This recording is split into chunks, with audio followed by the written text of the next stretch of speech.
Learn English through story. A dangerous flame. In the shadowy hills of an ancient village, nestled between two towering mountains, lived a man named Raoul. He was a blacksmith of great skill, known for crafting weapons and tools that were both beautiful and deadly. His forge was a constant beacon in the night, its orange glow flickering against the cold, starless skies. Raoul was admired and respected, but also feared. It was not his craft alone that brought trepidation to those who knew him, but the cold, intense fire that seemed to burn within him, a fire that blazed not only in his forge but also in his heart.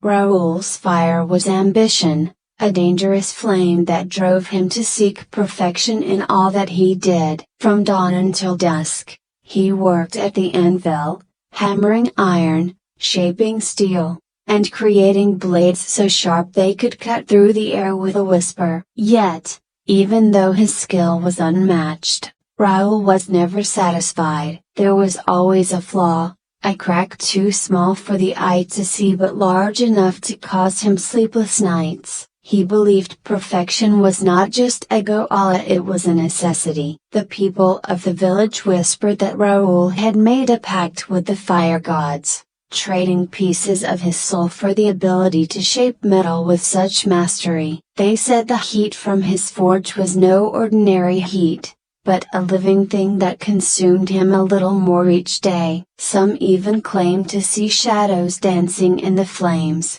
spirits that whispered secrets to Raoul as he worked. Despite the rumors, Raoul was not an evil man. He loved his craft and believed his pursuit of perfection would one day bring him peace. However, this pursuit had also made him distant, cold, and unapproachable. He had no family, no friends, and no one to share his life with. His work was all that mattered, and the fire inside him only seemed to grow hotter with each passing year. One evening, as Raoul stood over his forge, hammering the final strokes on a sword commissioned by the village chief, a stranger appeared at the door. The man was tall, cloaked in a dark, tattered robe, with eyes that burned like embers. There was something otherworldly about him, a presence that seemed to fill the room with a heat more intense than the forge itself. "I have heard of your skill,"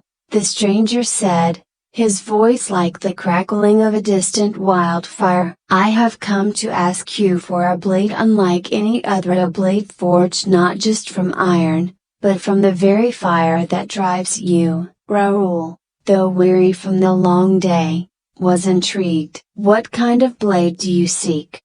he asked, wiping sweat from his brow. The stranger stepped closer, his eyes never leaving Raoul's. "I seek a sword that can cut through not just flesh and bone, but through fate itself. A weapon that can change destiny." Raoul was silent for a moment, considering the request. He had forged many powerful weapons in his time, but the idea of crafting a sword that could alter destiny was beyond anything he had ever imagined. Yet, there was something in the stranger's eyes that stirred the fire within him, making him believe that such a weapon was possible. "And what do you offer in return?" Raoul asked, his voice steady but his heart pounding. The stranger smiled, a slow, unsettling smile that sent a shiver down Raoul's spine. "I offer you the knowledge of the flamia, the true flame that burns not just in your forge,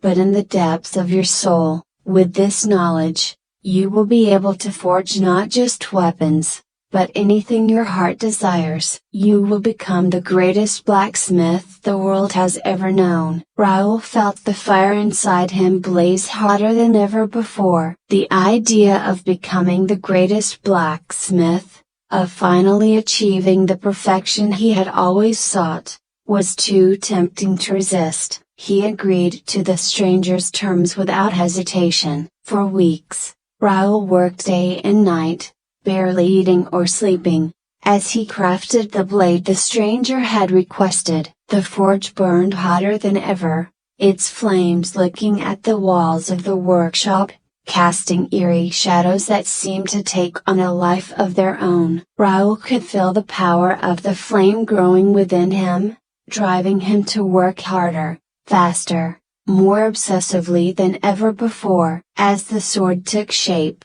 Raoul began to notice changes in himself. His hands, once steady and sure, trembled with an uncontrollable energy. His eyes, once clear and focused, now burned with the same intensity as the stranger's. The fire inside him, the flame that had always driven him, was now consuming him from within. He was becoming the very thing he had always feared, a slave to his ambition, to the dangerous flame that had taken hold of his soul. When the sword was finally complete, it was a masterpiece beyond anything Raoul had ever imagined. The blade shimmered with an otherworldly light, its edges so sharp they seemed to cut through the air itself. But there was something dark about the weapon, a sense of foreboding that made Raoul's heart race with fear. The stranger returned that evening, his eyes glowing with satisfaction as he beheld the sword. "You have done well,"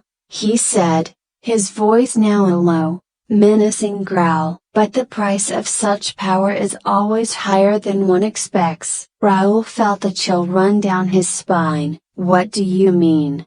he asked, his voice trembling. The stranger smiled that same unsettling smile. "You have given yourself to the flame, Raoul. It has consumed you, just as it consumes everything it touches. You are no longer a mana, you are the flame itself." Before Raoul could react, the stranger disappeared, leaving him alone in the workshop, the sword glowing ominously in the firelight. Raoul looked down at his hands, now blackened and cracked from the heat of the forge. He could feel the fire inside him burning hotter than ever, threatening to consume him completely. In the days that followed, Raoul found himself unable to control the fire within him. It raged uncontrollably, driving him to madness. His once steady hands now shook violently, and his mind, once sharp and focused, was now clouded with confusion and fear. He could no longer work,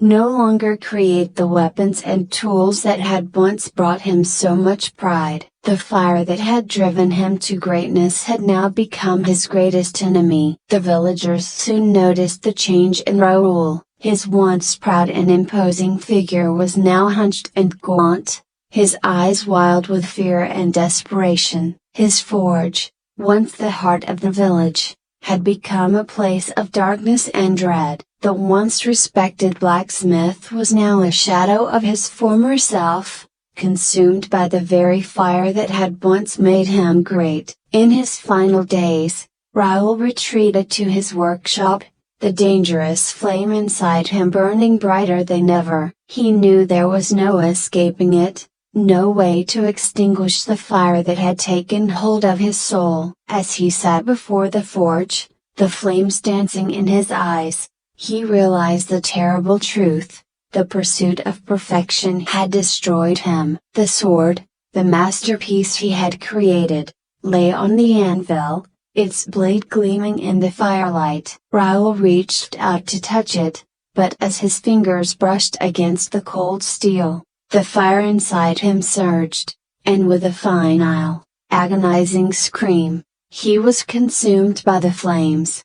When the villagers found Raoul's workshop the next morning, they were met with a scene of devastation. The forge had collapsed, its once bright flames reduced to smoldering ashes. Raoul was gone, his body burned beyond recognition. All that remained was the sword, its blade still glowing with the eerie light of the dangerous flame. The villagers buried the sword deep in the mountains, fearing the curse that it carried. And though Raoul's name was spoken of in whispers for many years to come, his story became a cautionary tale, a reminder of the dangers of ambition and the destructive power of the flame that burns within us all. In the end, Raoul's pursuit of perfection had led to his downfall, consumed by a flame that could never be satisfied. The moral of his story: passed down through generations, was clear: ambition is a dangerous flame. If left unchecked, it can consume everything in its path, leaving nothing but ashes in its wake. I hope you enjoyed the story. If you enjoyed, then please like and share this video, and don't forget to subscribe our YouTube channel. Thank you for watching.